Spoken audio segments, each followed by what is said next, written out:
Ленинский районный суд Уфы отказал башкирской активистке Рамиле Саитовой, ныне Галим, в компенсации морального вреда. Рамиля требовала 100 тысяч рублей за неправомерные действия эксперта ФСБ при лингвистической экспертизе ее дела. Суд же сослался на то, что уже отправил ответ на ее жалобу непосредственно в СИЗО номер 1, а то, что ответ был на жалобу, а не на иск, суд во внимание не принял. Для тех, кто подзабыл, напомним, что Рамиля отбывает срок по обвинению в призывах к дезертирству. Да-да, она всего лишь предложила солдатам не участвовать в чужой войне и вернуться домой.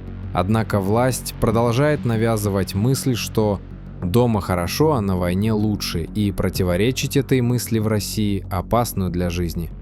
Иск Рамили Галим всего лишь капля в безответном море российского правосудия, в котором возвращать свободу за правду и справедливость исторически не принято.